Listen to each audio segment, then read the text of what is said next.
What if the child you loved, nursed, and raised wasn't yours? What if, deep in your heart, a tiny voice whispered a truth too terrifying to face? It began with a fleeting kiss in the delivery room, but the baby she brought home didn't feel right. Everyone told her she was imagining things, until a DNA test confirmed the unimaginable. How do you let go of one child and find another? This is a story of heartbreak, hope, and the unbreakable bond between a mother and her child. Stay with us as we uncover the truth and let us know where you're listening from today. The delivery room buzzed with activity as Amelia clung to consciousness after her grueling C-section. Her husband, Daniel, wasn't there. He was stuck in Texas on a last-minute work obligation. She felt both proud and lonely as she awaited her baby's first cry. When it came, it was like music, filling her heart with a rush of emotions. A nurse brought the baby close. His tiny face, framed by a tuft of dark hair, bore a striking resemblance to Daniel. Tears welled in Amelia's eyes as she leaned down to kiss his forehead. It was a fleeting moment before they whisked him away to the nursery. Exhausted and still under the effects of medication, Amelia drifted into a dreamless sleep, longing for the morning when she could hold her son. The morning light filtered through the blinds as Amelia waited eagerly for the nurse to bring her baby. When the door opened, her excitement turned to confusion. The baby handed to her was beautiful but unfamiliar. She stared at him, her heart sinking. This isn't him, she thought. She voiced her concern, but the nurses brushed it off. You were heavily medicated last night, one said. This is definitely your baby. Doubts lingered, but Amelia suppressed them. Maybe I'm just tired. Maybe I don't remember clearly, she told herself. Still, as she gazed into the baby's eyes, a quiet unease settled in her chest. Back home in Texas, Amelia's worries deepened. Daniel returned from his trip, eager to meet their son, who they named Jacob. As the days turned into weeks, Jacob's features began to change. His skin tone and hair were nothing like hers or Daniel's. Amelia's heart ached every time she caught herself questioning him. Do you think he looks like us? She asked Daniel one night, her voice hesitant. Daniel laughed softly, cradling the baby. Babies change a lot. He's perfect, Amelia. But his reassurance did little to quiet her inner turmoil. Amelia tried to push the thoughts away, but every glance at Jacob rekindled her doubts. One evening, she sat alone with him, nursing him in the dim light. Tears rolled down her cheeks as she whispered, "What if you're not mine?" Unable to bear the uncertainty any longer, Amelia made a decision. She quietly collected DNA samples from herself and Jacob and sent them off for testing. She told no one, not even Daniel. As she sealed the envelope, her hands trembled. The wait for the results was agonizing. She alternated between guilt and resolve. She loved Jacob with all her heart, but if there was even a chance he wasn't her biological child, she had to know. If he's mine, she told herself, this will silence my doubts forever. When the results finally came, Amelia opened the envelope with shaking hands. Her world shattered as she read the words, 0% match. Jacob wasn't hers. The floor seemed to fall away beneath her, and she collapsed, sobbing uncontrollably. Telling Daniel was the hardest thing Amelia had ever done. When he returned home that evening, she sat him down, her face pale and tear-streaked.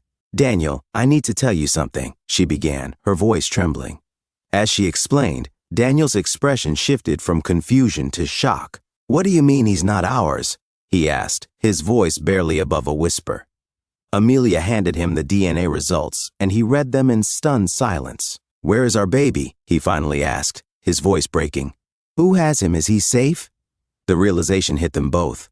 The child they had been raising wasn't theirs, and somewhere out there, their biological son was waiting to be found. The hospital launched an investigation, testing DNA from other babies born on the same day. The days dragged on, each one filled with a mix of hope and dread. Amelia and Daniel clung to each other, their emotions swinging wildly between longing for their biological child and fear of losing Jacob. They prayed together every night, asking for strength and a resolution to their nightmare.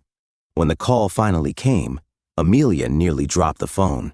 We've found your son, the voice on the other end said. Relief flooded through her, but it was quickly tempered by the realization of what this meant. They would have to give Jacob back.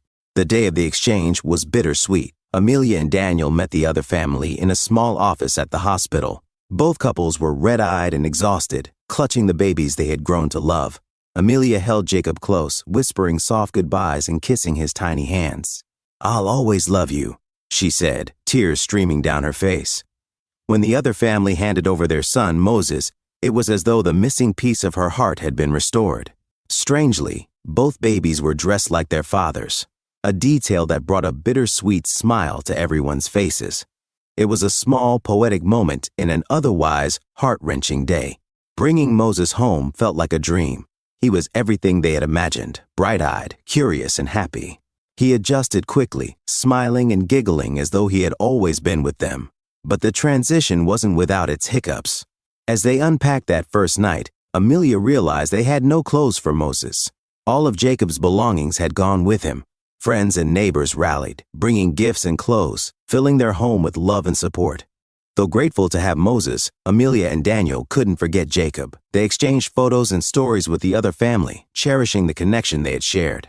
Amelia often found herself wondering how Jacob was growing, hoping he was thriving in his rightful home. In the weeks following the emotional reunion with their biological son, Moses, Amelia, and Daniel's joy was tempered by a gnawing question: how did this happen? The bond they shared with Moses and their lingering love for Jacob couldn't erase the pain of the ordeal or the trauma they endured. Every time they held Moses, they thought about the months they had missed with him. Every time they remembered Jacob, they mourned the loss of the baby they had come to love. Determined to find answers, the couple demanded a full investigation from the hospital. They wanted to know every detail. How had their child been switched at birth? Was it human error, negligence, a system failure? They weren't just seeking accountability for their own suffering. They wanted to ensure that no other family would have to endure the heartache and chaos they had experienced. The process was long and grueling. Hospital administrators deflected blame, pointing to protocols and insisting such errors were rare. But Amelia and Daniel pressed on. They hired a lawyer, filed formal complaints, and even reached out to the media. Their story began to gain attention, sparking outrage and calls for stricter hospital policies. Behind their public fight for justice was a private struggle. The financial toll of the DNA tests, legal fees, and the constant back and forth with authorities weighed heavily on the couple. Daniel worked long hours to keep their household afloat, while Amelia juggled caring for Moses with the emotional labor of their advocacy. Nights often ended with whispered prayers, asking for strength to keep going. Despite the strain, they found solace in their community. Friends and neighbors rallied around them, offering meals, childcare, and emotional support. Their church became a sanctuary where they drew strength from their faith and the encouragement of others. Amelia began journaling her experiences, finding catharsis in the act of documenting their journey. As their story spread, they realized their pain had a greater purpose. Parents from around the world reached out, sharing their own fears and gratitude that someone was raising awareness about such an unthinkable possibility. Amelia and Daniel turned their grief into a mission, advocating for improved hospital protocols and mandatory DNA testing to prevent future mix-ups. Though the scars of their ordeal would never fully fade, Amelia and Daniel found healing in their purpose. If even one family is spared this pain because of what we've gone through, Amelia said, then it will have been worth it. Their fight for justice wasn't just about their own family. It was about protecting others and ensuring that the bond between parents and children would never again be compromised by such a devastating mistake. As time passed, Amelia and Daniel began to heal. Moses became the light of their lives, a joyful reminder of the resilience of love. Though their journey had been fraught with pain, it had also shown them the depths of their strength and the power of faith. The story didn't have a perfect ending, but it had a hopeful one. Amelia often looked at Moses and whispered, "You were worth every tear." In the end, their family was whole and their hearts were full. Please let us know, how would you cope if faced with such a heart-wrenching choice? Could you trust your instincts even when the world tells you otherwise? And most importantly, what would you do to fight for the ones you love? Comment down below, and thank you for listening to Storyline Narratives.